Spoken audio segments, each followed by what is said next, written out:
Guys, welcome back to the After Action Review. You know me. I'm Nick Guy, the world's most okayest Green Beret.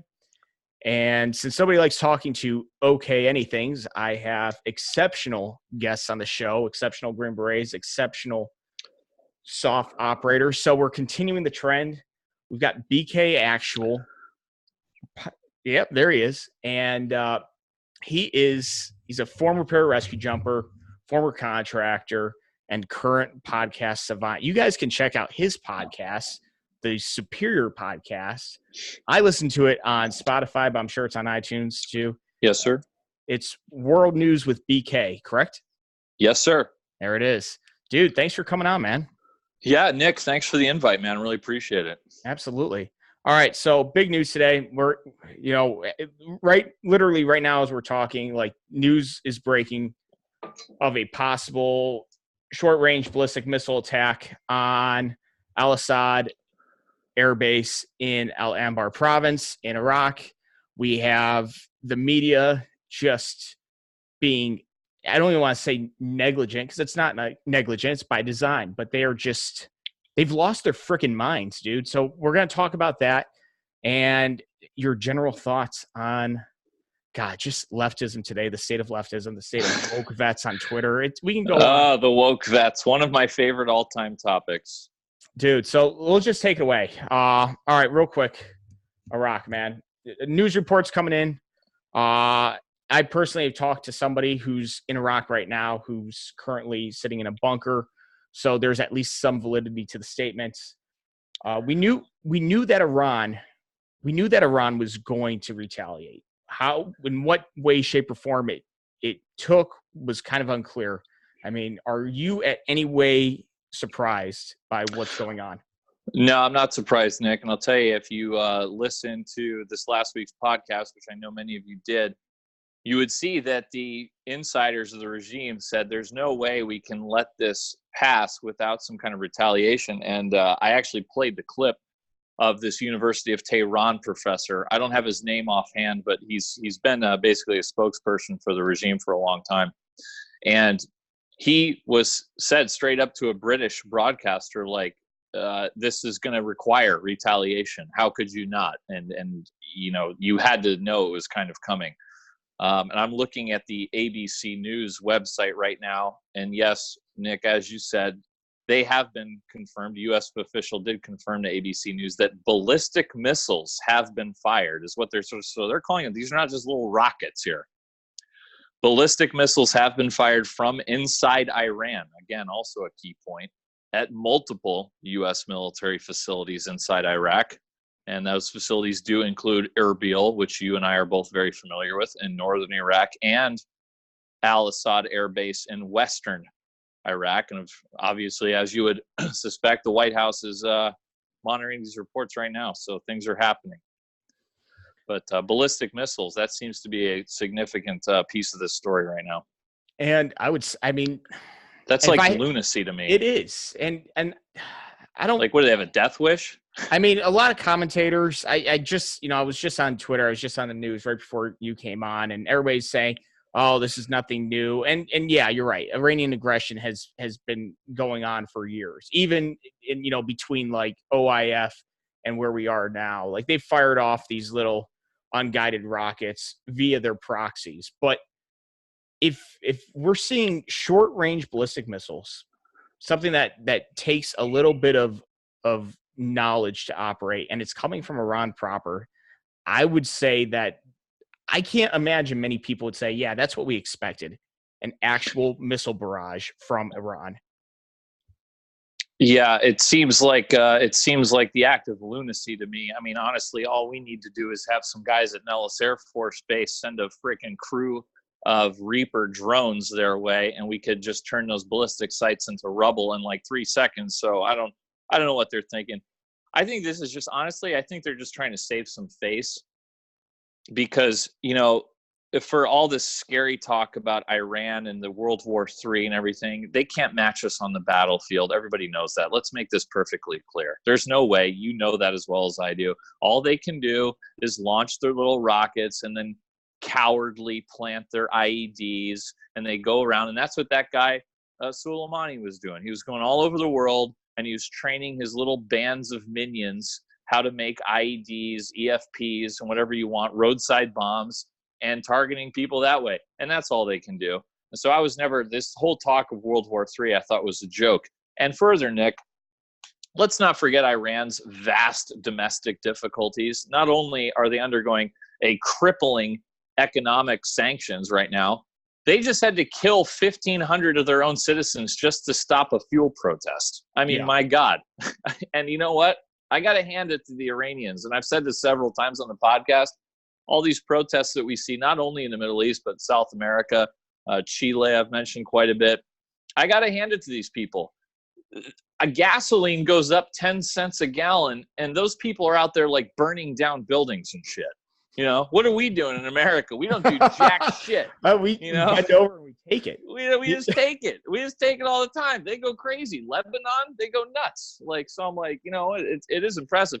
And I really want to be clear on another thing, Nick, is that people think like everybody in Iraq, I don't know, there's this impression you get that the Iranians and the Iraqis are buddies. That's far from the case. Yeah, absolutely. We saw not too long ago, the Iraqis burned down the Iranian consulate in Najaf. A few months ago, I believe. And there was some other stuff going on. I can't recall the name of the city, but just today on Twitter, I saw another, some kind of consulate was getting burned down by angry Iraqis. Yeah, it looked like Iraqis might have turned on. Well, what I had seen was there was a possible protest against the Hezbollah outfit in Iraq. They were trying to crack down on the local population, and there were reports. I mean, again, it kind of got overshadowed by this newest news, but there were reports of them using live ammunition against these protesters. No, I'm in a complete agreement. But if you listen to the media narrative, it was a massive national mourning for Soleimani in Iran. The entire country has just been electrified and unified over his killing. The Iraqis, as a people, are willing to, and it's just such a ridiculous notion, and people are just, they're allowing it to be spoon-fed to them. People forget that Iran and Iraq have literally been at odds, since the 80s, like 40 years. Yeah, that's why that was a big reason why I felt like at the beginning of I took a lot of time trying to explain kind of the history of us and Iran, but also that forgotten war, that Iran-Iraq war. That was one of the most brutal wars in the 20th century, following shortly after 1 million plus dead. And the crazy thing was, like, after they could have ended it after 2 years. And then the Ayatollah Khomeini wanted to keep going. And as I described on the podcast, everybody thought Saddam was going to like roll right over the Iranians. They had no weapons. Saddam had a modern army, fighter jets, artillery. The Iranians didn't have anything, but they had a lot of people. So they just started sending like human wave after human wave. They had children. You know, and that Soleimani guy, Qasem Soleimani, the general we just smoked, was on the front lines of that. And he was one of the people responsible for sending these waves and waves of underage children and acting as human shields. Yeah, so, like, he cut his teeth there. Yeah, like he's this great warrior. Oh, yeah. You know what he did? He tied a bunch of fucking keys around little children's neck and told them to charge the enemy, and that those keys would render them invisible to Saddam's guns. That's what that great general did. He was a monster. War. He was a monster. And we took him out and good rid. And now I see stupid Chris Hayes and the stupid media going, well, I want to see proof of this imminent attack. And I'm like, who gives a shit about the imminent attack? He should have been God a long time ago. Really? And didn't Susan Rice literally just come out on one of the Sunday morning talk shows and say, if we had had the opportunity, we probably would have taken him out under the previous administration? They did have the opportunity, though. They chose not to. I mean, William McChrystal actually praised Trump. Stanley McChrystal, the former JSOC general. He said, yeah, we tracked him for a while. We kind of wanted to, but for whatever reason, they didn't get the go-ahead, and he thought it was the right thing to do. But I tell you, out of all the media outlets beclowning themselves the hardest, boy, CNN, man. Oh, You know, that's not even like that's not even a news outlet, and they shouldn't even call themselves that, honestly. And I know some people like Jake Tapper for whatever reason, because he embedded with some troops for a while and wrote a book. You know what? He's the fucking spokesmouth. Can I curse on this? I don't even know. go ahead, man. Okay. Go ahead. Yeah. He's the spokesmouth for them, and he hasn't commented on one thing. I wonder how Jake Tapper feels about CNN having the vice president of Iran on stage. Did you see this clip? The vice president of Iran? Masuma Ebteker. Yeah, her. She was personally responsible for kidnapping our people in the embassy in '79. And she said she'd gladly execute them. She'd gladly hold a gun up and execute them. And CNN decides to give this veiled lunatic a platform to spew her nonsense for 20 minutes. I'm like, are you friggin' serious? Are you still not? I mean, I know you cover global events, but are you still not an American corporation? Seriously. I mean, you lost your goddamn minds? I mean, honestly, it would be like ABC or NBC giving airtime to Heinrich Himmler at the height of World War II. Be like, and to get a reaction to the Ardennes offensive, we bring in Heinrich Himmler to speak on the issue. That's literally what it is. Nick, the media has changed so much. Like, I don't even know. These people are like a foreign species to me. These people. And what blows my mind are the people who own these companies. Like, who owns? I don't know who owns CNN. But are they watching as their product is driven into the ground, as the ratings collapse, as nobody watches for year after year, and they just look at that and say, "Whoa, we're doing good." I don't understand why they keep putting up and doing it, and they double down on it. It blows my mind, dude. Because they're no longer journalists, man. They're activists. They don't care at what cost. They don't care how many viewers they lose. They don't care about their ratings because they've turned into professional activists. Yeah, I know, but dude, at the end of the day, you'd think like money at least would rule, but I don't know. There's only so many resistance nuts to watch all this stuff. I don't know. I obviously they're still somehow staying they're keeping their heads above water. Somehow, I don't know. Well, my blood boiled when I saw that woman on CNN. And honestly, if any of you guys who are watching or listening to this, if you've ever seen the movie Argo, at the end of Argo, they use historic stock footage of the revolution.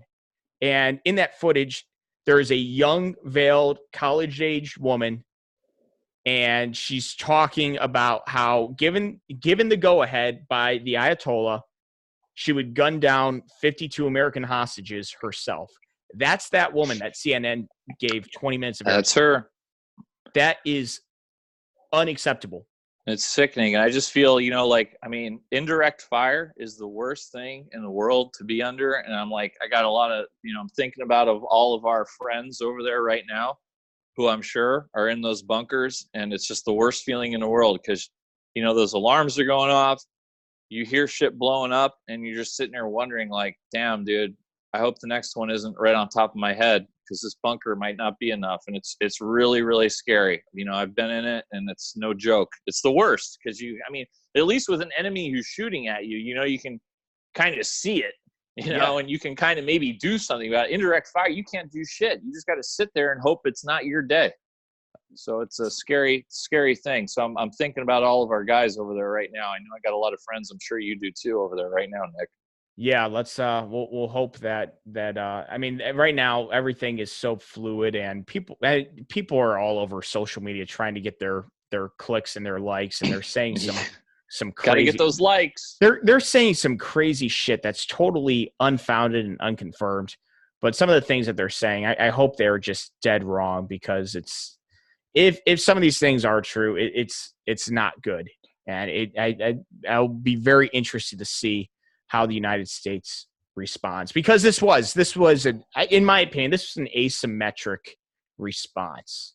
It was. Iranian state TV is saying this operation's name was Martyr Soleimani. You can believe it. These people, are they fucking dumb? They must have a death wish. These people. This isn't the 1970s anymore. They think an interesting point that I hit on that I don't think a lot of people got was the reason that Iran was able to have those human waves again in the 80s against Saddam was because Iran in the 70s had one of the highest birth rates in the world.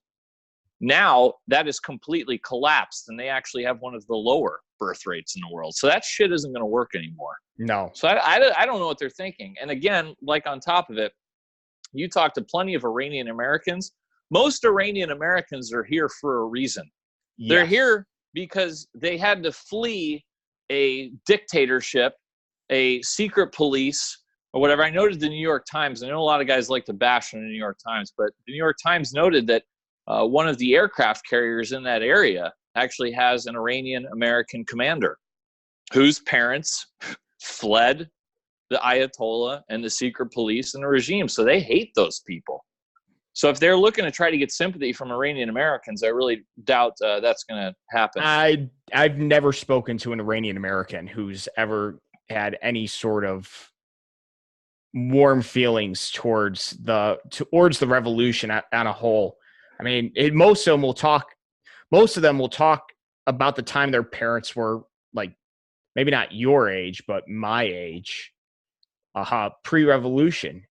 You know, Iran being this modern, bustling metropolis country with a strong agriculture and arts and literature and academia, and everything was hunky-dory. And 79 happened, and everything went to shit. Yeah, people think the resistance, what they think Trump is, that's the way Iran is. It is. They think we're living in like Nazi Germany over here. When we have like the best freaking economy in the world, record low unemployment, record high stock market, and these people sit around Twitter all day just bitching about everything. It blows my mind. I'm like, motherfucker, you are literally living in the best time to be a human alive on the planet and living in the best country. Place. In the best place. By far. It's not even close. God, how lucky are we? But nobody knows. Dude, nobody knows. I thank God every day I was born in the United States. I mean, for the flaws that we have, I mean, God forbid, dude. Yeah. I mean, nobody's perfect, but one of my great hopes would be I would love to bring just one of those leftists. I'd love to drag them out to the Syrian desert and throw them into a hut, and they can see how people actually live outside the bubble. Yeah, I have funny on my Instagram. I'll do a shameless plug here at BK Actual on Instagram. But believe it or not, Nick, I'm far more popular on Instagram than I am on Twitter. Well, that's because you show off on Instagram. We've all seen those quads. Bro, I almost went topless for this right here. I almost did, but I said, all right, this is going to be too much. But you know, it's also my repeated bannings on Twitter have also been my undoing. Well, yeah. But it's funny. I have a picture on there on my Instagram of me at this refugee camp outside Baghdad with all these little kids. And I remember that day, and I always think back to that camp, and these little kids it's basically this refugee camp was just the biggest pile of shit you'd ever seen in your life. There was like a dead dog fetus that they were kicking around like a soccer ball. I mean, it was friggin' a river of sewage running through it. And this is how they lived. And then I come back to the United States, and I got a motherfucker bitching that his latte is too foamy or what, you know? And I'm like, I just want to face fuck this guy. It's very frustrating. It's an absolute shame. And that's where I think like leftism really goes off the rails. I don't know if it stems from willful ignorance. You know, I am going to say it is willful ignorance. Because if they had any clue, they'd shut their mouths. But they kill me though, man. There's like the Trump has really made people insane. I mean, like honestly, I remember when Obama was reelected in 2012, and like, you know, everybody thought Mitt Romney was going to win. You were probably like 12 years old then, so you wouldn't remember. But I'm just kidding. But like, you know, it was kind of an upset. Yeah, Obama won in 2012 because all the polls showed Mitt Romney leading. And I remember I woke up and I was like, oh, okay, well, shit. Okay, well, Obama won. All right. And then I went on about my day like a normal person. But for this Trump shit, man, I don't know what it is about him. He's really made people crazy. He has. And he's not even really conservative. No. The deficit he hasn't cut shit. I'm like the only person who even covers the deficit anymore. And I barely mention it because nobody cares. You know, I feel like I have to, because as a somewhat of a conservative, I do worry about the deficit, but there's no constituency in cutting anything on the right or the left, much like there's no constituency for stopping illegal immigration. That's why it keeps happening. But nobody wants to, nobody gets elected office telling people you're going to take stuff away from them. So he's not like this super right winger. No, not even close. He's not like a moderate. Close. He's like Bill Clinton, who's tough. You know, who remember the biggest tell with the Democrats is what a radical shift they've had on illegal immigration. I mean, shit, even Obama used to be against. Even Bernie friggin' Sanders. Oh, I love that. Used to rail against it. I love that clip of his going off about it's funny. it. Isn't it funny how no journalist will ever confront Bernie Sanders on his old views and ask why his views have changed and do it on camera? Isn't it weird how they never do that? Strange. It's a mystery for the ages. But the media is such a joke. They're joking everything. They're a total joke. They're activists, Nick. They're not journalists. That's all. I mean, God. Today, the one bit of good news today was CNN got hit with that settlement from the Covington Catholic kid. Oh, that was beautiful. That was beautiful. I noticed that none of the usual, again, Jake Tapper has yet to comment on the no doubt 8-figure settlement that CNN probably handed him. And I saw a guy who raised a good point that CNN probably settled because it's not that they thought they were going to lose, because it's notoriously hard to win a defamation case in America, as it should be. This is America. We have freedom of speech. You can say whatever you want. You know, those are gross optics, the huge national media company going after a kid. Their optics are gross, but we do have a right to say what you want. But what I suspect is that these people didn't want the discovery process. They didn't want all their emails and text messages coming out about what these people were saying about this kid. And I'm sure on-air talent, like credibly accused sexual assaulter Don Lemon, who has no problem maintaining his show or going on air, even though he had more credible accusations against him than Brett Kavanaugh. How many people have written articles about sexual assaulter Don Lemon? 0.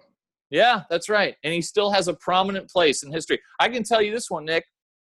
I'll just say I have, as you probably know, I have many, many, many law enforcement sources all over the country who listen to the podcast. I'm very thankful for that and proud of them, who send me all kinds of great stuff. And some of that great stuff includes some certain New York City police officers who know Chris Cuomo and his history quite well. As the drunken son of the governor of New York, they know him and his antics and saved his ass from several things that I don't really feel comfortable sharing here. But let's just say Chris Cuomo was the drunken oaf, the Fredo, if you will, of the Cuomo family. And he was pulled out. He had his ass pulled out, and he was saved from certain jail on multiple occasions. So I'm saying that all these people you see on TV, people give them way too much gravitas. It's like, oh, some motherfucker has a communications degree on CNN. Big freaking deal. You know, but you act like he's so important and he's got so much knowledge. These people don't know shit, Nick. You and I are sitting here talking. Those people are reading off a teleprompter that somebody else wrote for them. They have no special mental gift or capacity or anything. They couldn't do shit. They couldn't do what I do. They couldn't do what you do.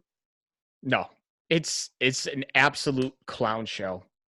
Again, I get fired up about it. We all should. I think more so now than just 4 or 5 years ago, people are realizing exactly what the media is and what it. Well, you know what, has been for a while. I would encourage what I like.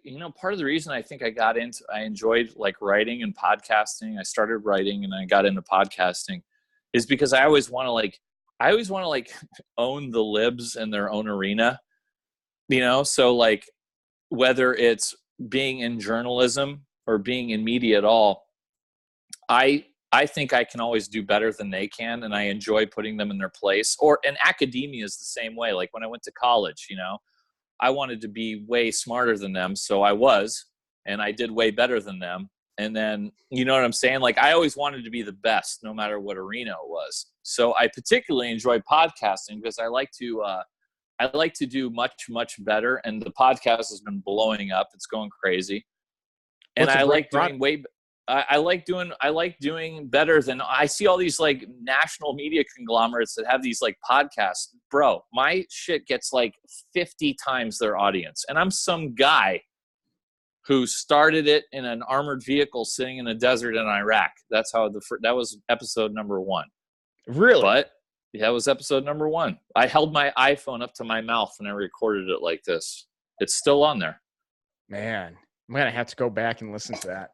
Yeah, it's terrible. Like, I didn't even know what to do. Like, I'm sitting there, I'm like, okay, like, I'm just going to be talking to myself. This is going to be weird, but then I started doing it and everything came out and I was like, okay, and I started getting a little bit better. And now I just try to get a little better every time. Man. Well, it is. I mean, your insight is head and shoulders above what the media puts out. And like you said, they're just there to read off a teleprompter. I don't know how somebody like Brian Stelter got a job.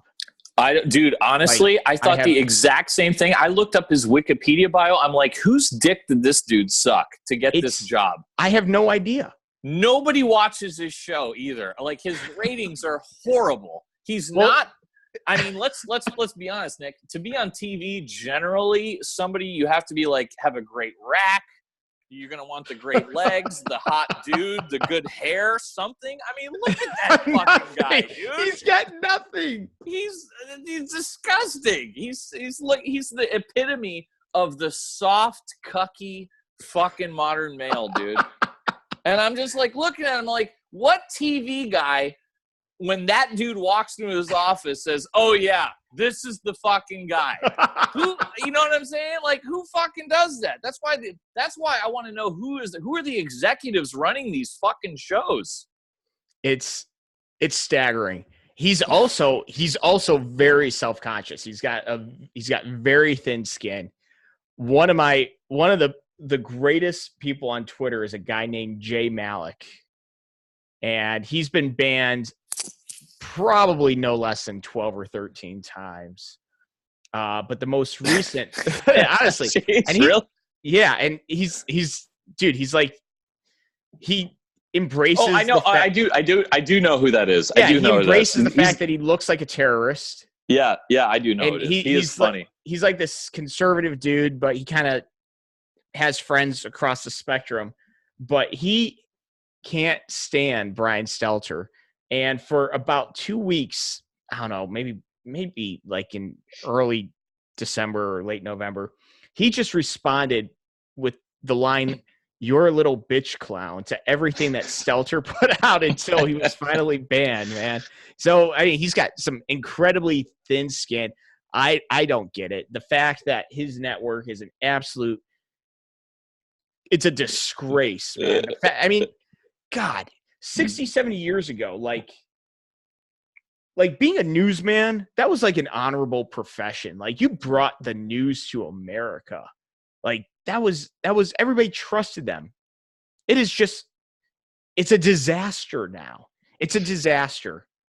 I can't believe it, man. I know, dude. And honestly, like I want to dime out some of the woke vets so bad by name, but I'm not going to.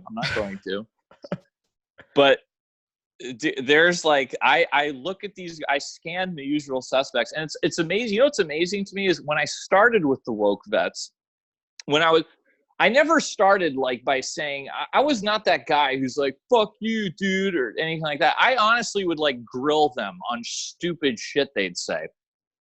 And it's funny, nobody ever confronts me. Nobody ever tries to argue with me. None of them. I've noticed that. They just ignore you. No, they do. They all put me on mute. They just ignore me.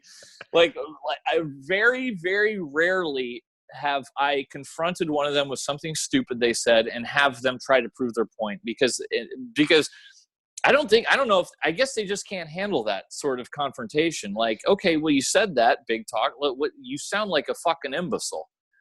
But I come at them soft first, but they never respond. So I don't know. I don't get it. I guess I'm just a harmless little fucking PJ, dude. I'm just a jack. You're just here saving lives. That's all I'm doing, dude. Don't let the 6'3", 200 pounds, great hair, the shoulders like cannonballs. I mean, don't let it fool you. I'm a cuddle bear. Man, dude, that's an interesting topic. And I've brought it up with Red Devil. I brought it up with Clay Martin, the whole, and even Terry Shepard, the whole woke vet thing, because I find it to be a fascinating development in the expansion of social media within the military.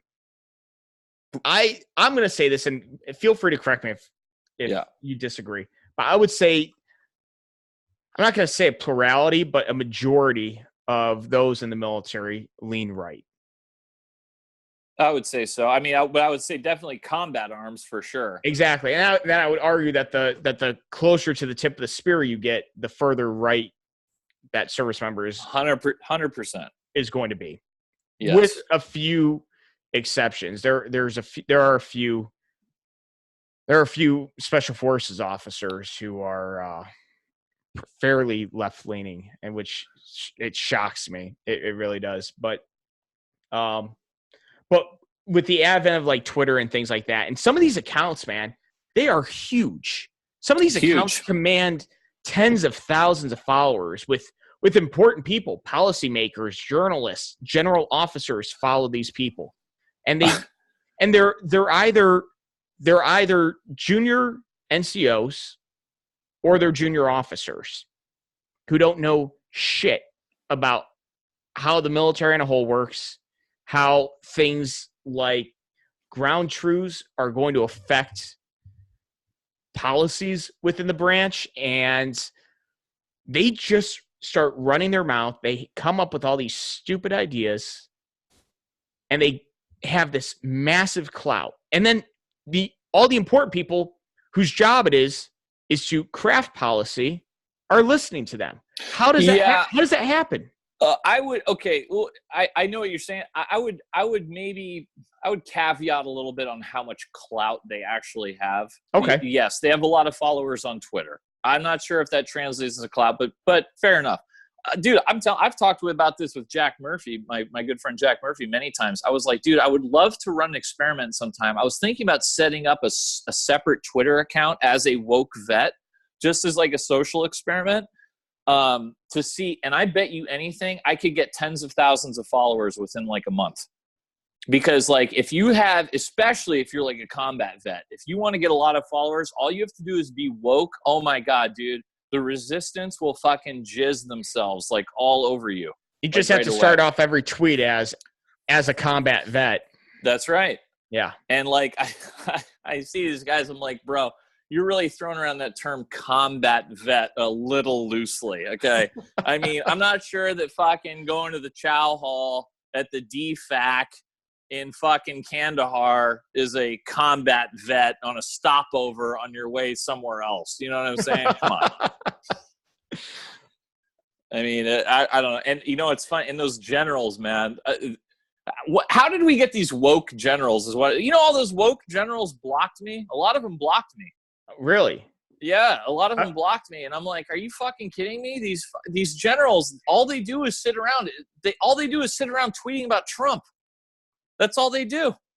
That friggin' Afghanistan paper came out revealing like all that shit about all the lies and the cover-ups and the mismanagement of the Afghanistan war, and none of the woke generals on Twitter had shit to say about it. But it was all about them.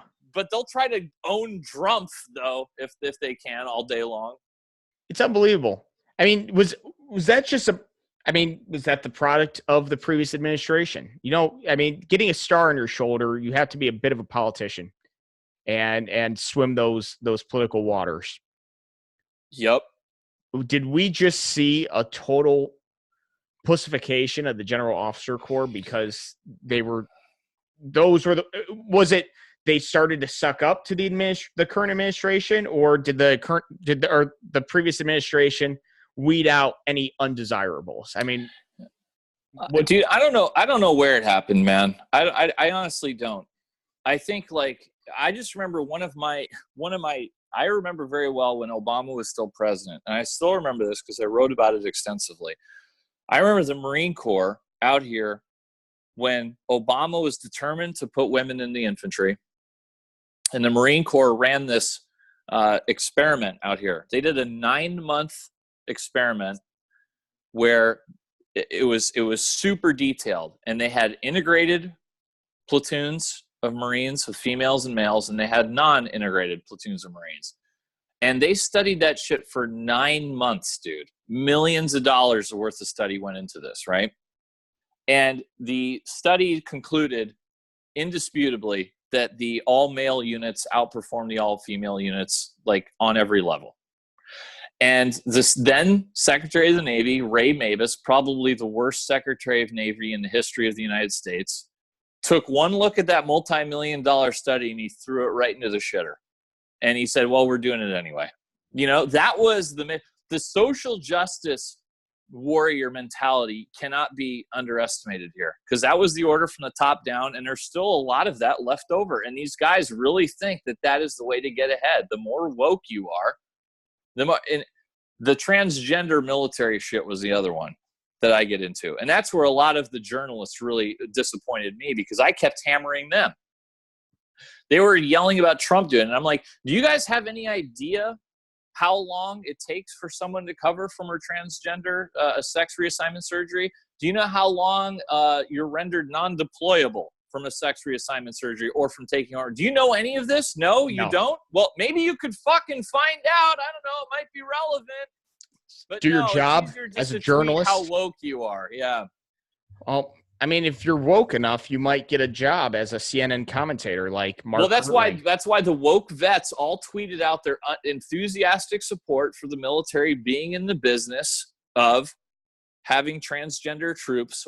And when I questioned any of them, they got lots of likes and retweets for saying, yes, I'm totally for this.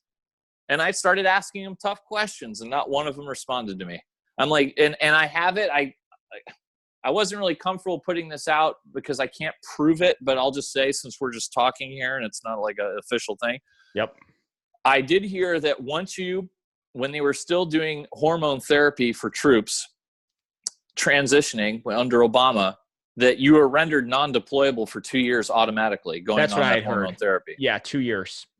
So then the fuckheads at the Pentagon want to tell me that doesn't affect readiness? You just rendered a troop undeployable for 2 years. Not to mention, if there's surgery involved, they're going to be at home recovering from that. But taking a troop away from their position doesn't affect readiness. You don't even have to be in the military or know anything about the military to know that is nonsense. It's a nonsense statement. It doesn't fucking make any sense. That's like me telling you, Joe Schmo, who works on Wall Street, oh no, we'll be fine. We don't need everybody who works here. Like, what? Well then why are they here at all? Then we don't need them at all. Why are we paying them? You know? And I can tell you, Nick, I'm sure you know, how many people have you known who've been either discharged or medically retired or had to go into a separate billet or not been allowed in the military for various reasons, including bad credit, asthma, fucking surgeries. I know so many people who have been like I knew one kid. I think he's actually I think at the Q course right now, but he battled the Army for like 2 friggin' years to get into the Army, because he had like a shoulder surgery like 10 friggin' years ago. And he's like motivator, you know, and all this stuff.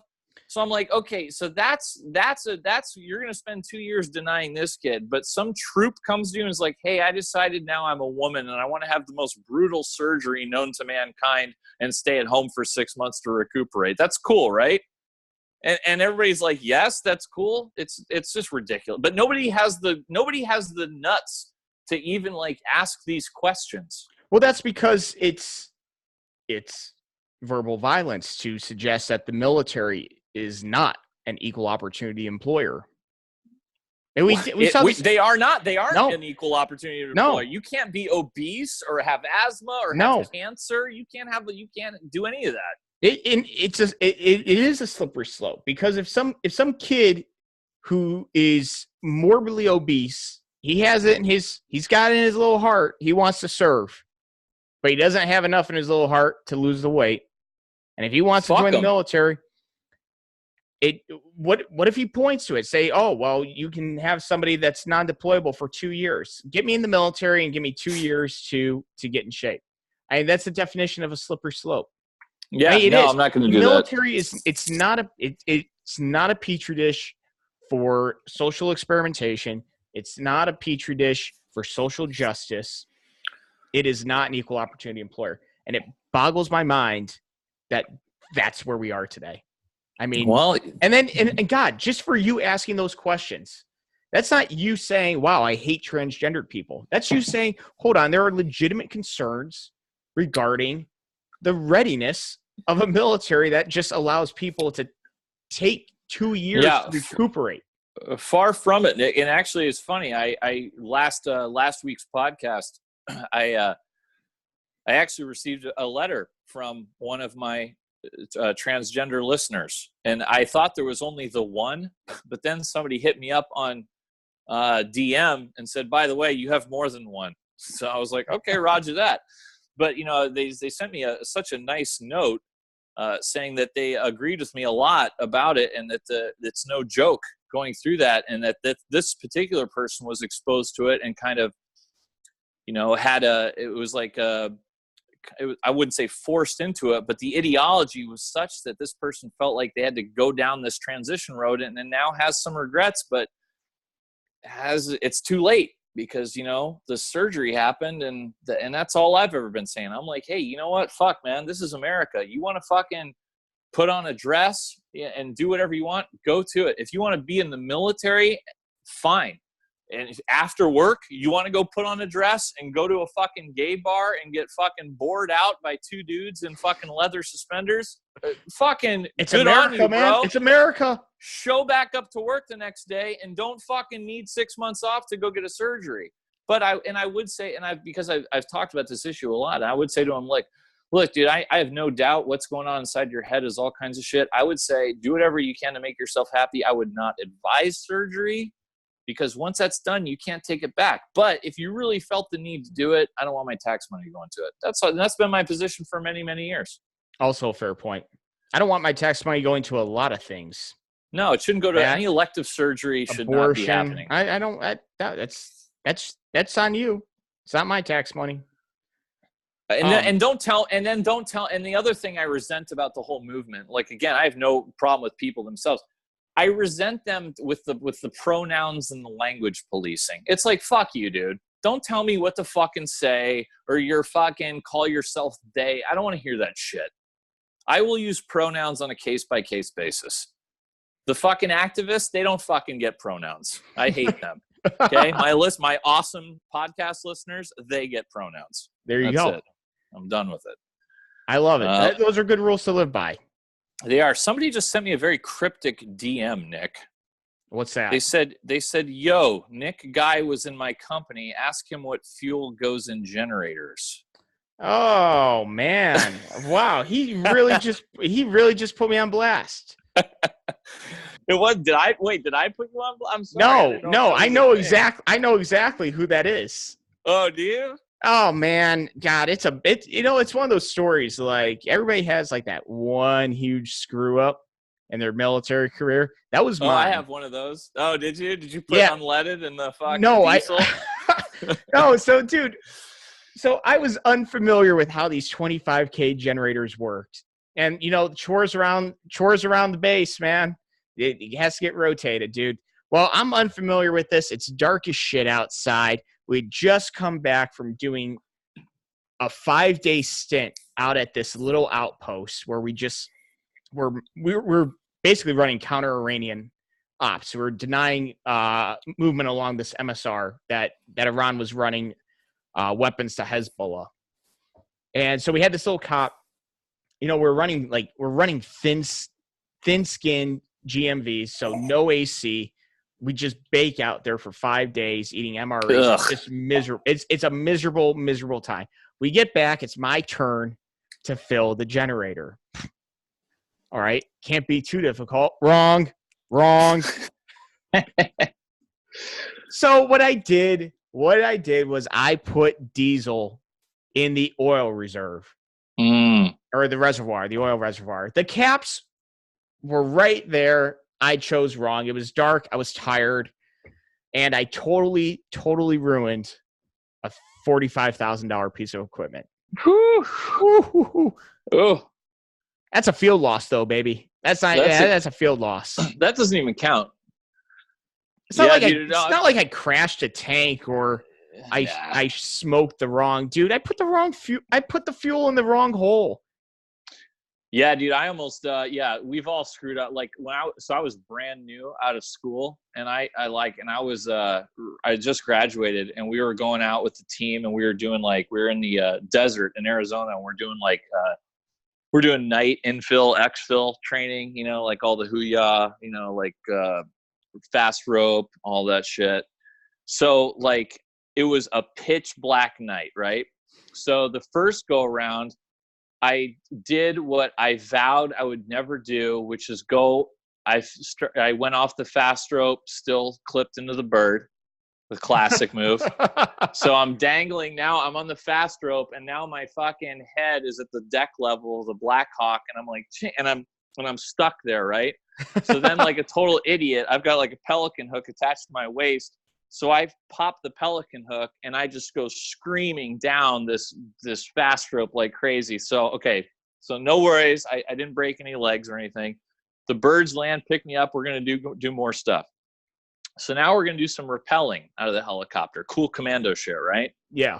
So it's pitch black, like I said. So the crew chief, I got the rope bag. I'm waiting for the crew chief signal, like, hey, go the rope. Well, he was supposed to go like this. He was going like this for ropes, right? Yep. Well, it was a dark night, and he turned to me and said, we're going around. And I was like, okay. And I took the rope bag, and I chucked it out the door, right? And my chief was on. He was like, no. And he fucking cut the rope right there with his knife because, that thing was headed right into the tail rotor. Bingo. And it could have I could have killed all of us in a multi-million-dollar Blackhawk. So luckily it didn't happen. But, I was shook, dude, It's no joke, dude. People you were died. a new guy, though. I mean, I had to listen, I have my excuses, but that was my third deployment. Okay. All I say is I'm not a diesel generator mechanic. I'm not. So hey, you know what? Generator schmenerator. Exactly. Guess what? That's 45,000. We had another one. One is none, bro. Exactly. $45,000 generator. Yeah. So I know who sent that. I'm gonna thank him here. He knows. I just DM'd him back saying I just asked you about this on the podcast, so he should get a kick out of that. That's one more view. Yeah, that's funny, dude. Oh man, that's all right. I'm not gonna put him on blast. I'm not in that business. I'm a better person than he is. What else? So you have you have a full-time job, huh? You're in the reserves, or? Yeah, I'm in the guard. Yeah, and then I'm full time. I do financial intel, man. It's boring. I hate it. I'm looking at Jack Murphy is tweeting right now. He said Taji got 4 warnings of incoming, but no direct hits. So see, these fucks can't even fire missiles right. Ooh, no, they're so scary. Ooh, scary. Dude, they have their Air Force consists of F5s, F5 clones, and F14s that they continually have to cannibalize to keep as many flying as they can, and they keep just dwindling those numbers. Dude, I don't know what their end game is because they can't stand toe to toe. They cannot stand toe to toe. You know what this is? That's why I'm thinking, Nick, this is saving face. This is just to say, like, oh, look how we're not going to let them smoke one of our terrorists without doing something. Okay, so this is the big something. I mean, what else are they going to do? They're going to send their Air Force to bomb us? No. They're going to send their drones. They don't have anything. They don't have anything capable of doing stuff like that. I don't think. Not that I'm not up on my Iranian weaponry, but I don't think they have any drones capable of, like crossing, hundreds of kilometers of desert or anything. I don't know about that though. I could be wrong. They do have a drone cape, but I don't know how robust it is. I don't know if it's robust enough to be a factor, to be honest with you. I mean, they definitely have a cape, that I do know, and I do know from experience that they have that capability, but whether or not they can bring that to bear with any sort of amount, that hefty amount needed to affect a battle space, I don't think they do. So we'll see, man. I mean, honestly, it's going to be interesting to see how it plays out in the next couple of days. So I won't. President Trump is expected to address the nation later tonight, according to fake news CNN. So that's what I'm just. I'm going to come up with a better title for them, and I'm just going to use it every time I say their name, because they're not really news. I don't want to even call them fake news. I just want to maybe I'll just call them far left activists CNN. I like that. Just attach that every single time. Yeah, that's your shtick now. Yeah, fuck, I hate them so much. Honestly, I hate these people so much. And another thing about going back to our media rant, it's really not what it's really the omission. That's where the real fake news is. What they choose not to cover. Like the many, many, many, many times I've tweeted at all the immigration activist reporters who absolutely, Nick, refuse to cover anything that might show illegal immigration in a bad light. I mean, they're like fanatical about it. As tough as I am on illegal immigration, I at least acknowledge that there is a huge chunk of people here who are just working and never stay out of trouble and keep themselves. And yes, I would like to do something for them, but I'm not going to do jack shit for them until we do something about the sanctuary cities and the million criminal illegal aliens we have to deport. I'm not. Wasn't there just a story that I don't know if you retweeted it or commented on it just today about an illegal immigrant who killed somebody, and he was like deported like 6 times previously? Yes, there's a couple different stories that there was a 6-time deportee who killed somebody, and the Colorado sheriffs let him go without calling ICE. And then in New York, there was a hit and run where an illegal immigrant killed a mother of 3 who herself was an immigrant, a legal immigrant. You'd think that would fucking make the news, wouldn't you? Because they friggin' will. Any illegal is slightly inconvenienced, and CNN is like all over it for like weeks. But like, you can't find anything about this poor legal immigrant from Haiti, and she gets mowed down by an illegal alien from somewhere in South America, and it's not even covered. And it just kills me. And I cover these stories because I really feel like somebody has to. And a big part of what I do is I get a lot of it from, listeners. So it's not just me. So I got to shout out to them, because these people send me shit day and night. I get a lot of stuff from them. If it wasn't for them, I wouldn't see a lot of this stuff because it's really buried. Yeah, nobody's covering it because it doesn't fit the narrative. I know, but I don't understand that. I'm like, dude, at least acknowledge that there are costs to this issue. I mean, then maybe but they don't even do it. And I tag their immigration reporters relentlessly in all kinds of illegal alien crime, and they never even respond.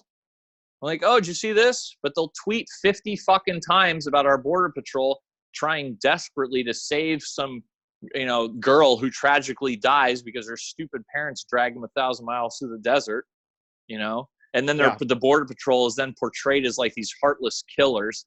And I'm like, monsters. that really pisses me off. I'm like, because these guys are out there. These men and women are out there in the middle of the desert. It's nighttime. It's scary. You got a crew of 100 people who walks up to you. You don't know what the fuck is going on. It's a sick kid. They're trying to save lives out there. And they're portrayed as the media. They act like they're the Gestapo or something. Makes me sick.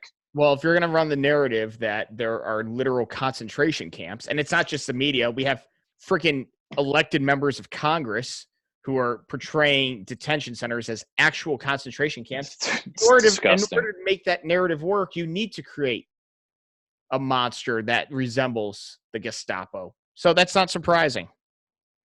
Yep. It's an absolute clown show, dude. An absolute clown show. Yeah, it's too bad. I've been watching some of the presidential candidates on this. Bernie is in complete denial, like usual. Dude, I don't even know if Bernie knows. He doesn't know what's going on, man. The thing is Bernie has one thing going for him. He was right about the Iraq War. I'll give him that. I got to hand it to the guy when he's right. So Bernie's right about two things. He was right about the Iraq War being stupid, and he's right that our healthcare system is stupid. It is stupid. Like, it's good in a certain way, but it's also very stupid. I mean, I can't argue with the guy when he says, why does insulin cost 10 times more here than it does in Canada when it's made by the same company and it's the exact same product? I too would like an answer to that. That's a valid question. I haven't heard a good answer. But I think he kind of falls short once he starts laying out his solutions. Right, exactly. That's exactly right. That's part of my that's one of my rare kind of kooky socialist beliefs is I think everybody in America should have health care, because I don't think it's right for, God forbid, some young couple has a kid and it's like, oh, your kid's 5. He now has leukemia. And what? They're going to be bankrupted because God's roll of the dice, fuck them? That's just wrong to me. It feels wrong. Like, why? Why should that happen to somebody? That's fair. So I do, but I disagree with their solutions. That's the problem. Like stupid Obamacare, right? Like Obama, they spent friggin' literally like billions of dollars on dumb websites that didn't work, when he could have just taken it. I would have rather him just given that money and divvied it up among every state and been like, here's a check. You do in 1 year. I'm giving every state, let's make up a number. I'm giving every state $100 million, right? And you have 12 months to institute a plan for healthcare for your state citizens. And in 12 months, we're meeting here in DC, and we're going to find out what worked and what was shit. Wow, why didn't we do that? Well, because that sounds reasonable. Instead, the fucking state of Oregon spent like millions and tens of millions of dollars on a website that didn't work. I'm like, you dumb motherfucker, open up a goddamn cinder block building, hire a few doctors and nurses, and you could treat sick people. No, for far less. That makes too much sense. It kills me, Nick. No. I'm Mr. Solution. Don't come to me and say I don't have any solutions. Got solutions. Listen, I'm going to send some people your way who can get you into politics. Dude, I got another one with the buses. Don't get me started on my public transportation rant either. Get these fucking buses off of my streets, Nick. They're all empty. Are you looking in them? Nobody's riding the bus. Get them out of here. That's because it's San Diego, dude. There are no bus people. There are no bus people in San Diego. Just beautiful people. Bus people, are not beautiful people. I don't want anybody who's not good looking in my town. That's it. Okay. I'm on a warpath about this. I want all the fatties out of here. $100 million to each state. Everybody's getting liposuction and plastic surgery. Rhinoplasties for everybody. Right. And we're making everybody beautiful. And we're getting rid of the stupid buses and trains, and we're going to replace those with self-driving autonomous vehicles. If we have to, I'd rather give the smelly bums a free fucking self-driving autonomous pod vehicle card that they can use, rather than have these huge buses that take up lanes. I mean, come on, man. It's like a fucking 100-foot bus, Nick, and there's like one person on it. Get out of here. It's ridiculous. Man. Sorry, I'm getting worked up now. Who knew you were such a steward of the environment and a proponent of I'm Mr. Environment. Are you kidding me? Man. All right, brother. I'm not going to take up your time. I know you're a busy guy. You got kettlebell swings to do, man. Plus, bro, this doesn't just happen, brother, okay? No, you got that's work, baby. You got to put the work in. I'm going to the gym after this anyways. I'm fucking fired up now, dude. I'm going. Me. I'm fired up. My blood pressure is through the roof. Let's take off our shirts right now. I'm not taking off my First off, I know you look better than me. So that's a trap. That's a trap. I know that. And I'm way older than you too. Dude, that's because you got that old man muscle, man. It's like it's lean and sinewy, man. It's a powerful aesthetic. Dude, I know, but see, I'm waiting for my so far my skin is still good. I'm waiting to get that like really old man wrinkled paper skin. You need to get out. I don't have it yet. You need to up your tan ops. That's all. Bro, no, the tan ops. I'm fucking key with tan ops is like slathering myself with like 50 SPF because I'm in the sun so much. So I got to be careful.